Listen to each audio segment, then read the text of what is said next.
All right, today we are diving deep, and I mean really deep, into the fascinating and, let's be honest, often misunderstood world of the deep thinker. So, if you've ever felt like your mind is just running on a completely different operating system than everyone else's, you're going to want to stick around for this. Let's kick things off with something that might just hit really close to home. You know that pause, that moment of silence before you answer a question? It's not hesitation. It's not a bug. It's a feature. It's your brain running a dozen simulations, checking all the angles and looking for the absolute truest thing it can say. So that brings us right into our first section, the world inside your head. We're going to peel back the layers and really map out the unique and sometimes chaotic landscape of the deep thinker's mind. What is actually going on in there? In the world of psychology, this is actually a known trait called high trait introspection. See, deep thinkers don't just experience life, they're constantly scanning it for meaning. They're always asking, why? Not to be difficult, but because getting to the root of how things work, well, it feels as essential as breathing. And what's going on in the brain here is just fascinating. This constant storm of connections is linked to a brain area called the default mode network. Now, get this. That's the same network that lights up when we're being creative, when we're daydreaming, when we're remembering things. For a deep thinker, the brain is pretty much in a constant state of creative analysis. Okay, so with all that intense processing happening inside, what does that actually look like on the outside? Well, that leads us to the good stuff, the superpowers. Let's talk about the gift of seeing deeply. And this just lays it all out, doesn't it? You're basically a detective of human emotion, picking up on tiny shifts in tone that fly right by most people. You can connect ideas that seem totally unrelated and create something brand new. And love? It's never casual. It's conscious. It's considered. It's deep. This metaphor, honestly, it just nails it. It's why small talk can feel so incredibly draining, right? Your mind is built for the deep ocean, and you're being asked to splash around in a puddle. You crave those conversations that dive for pearls, the ones about fears and dreams and what really makes us tick. That's where the genuine connections are.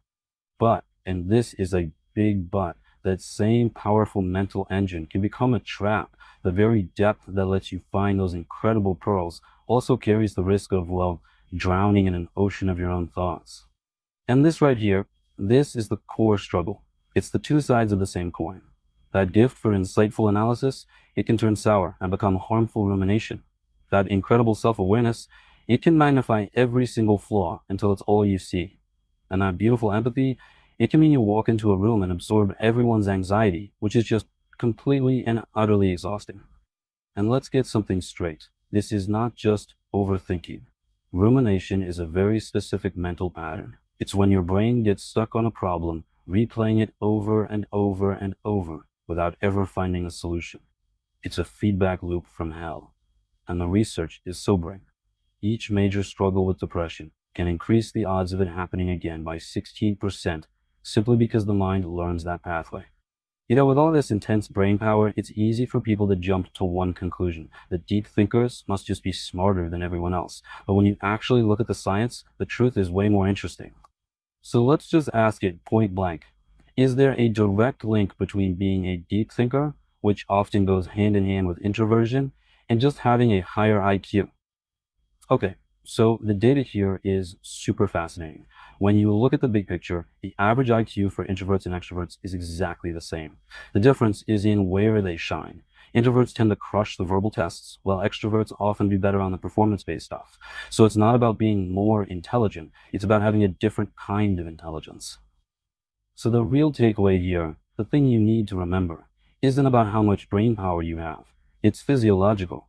It all comes down to how your brain is wired from the get-go, its natural level of stimulation.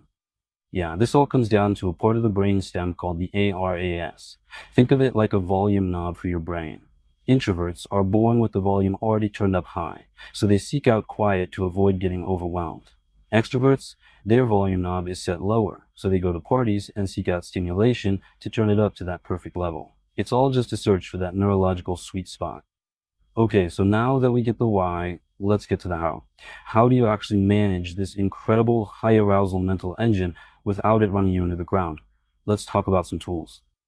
You can absolutely train your brain. First up, a little trick called the Google technique. If you're stuck, just start writing about being stuck. Describe the task, why you don't want to do it, It sounds weird, but it gets the engine running. Second, and this is crucial, hard boundaries. Set an alarm for the end of your thinking time.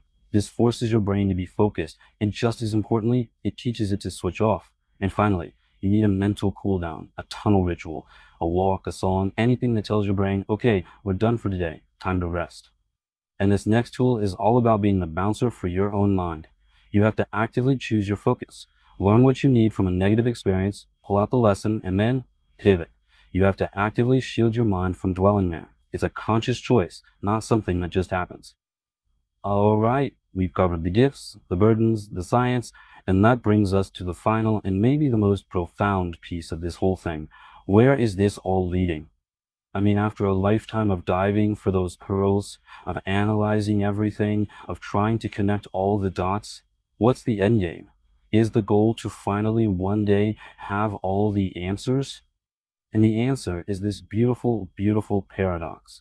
The ultimate stage of deep thinking isn't knowing more, it's needing to know less.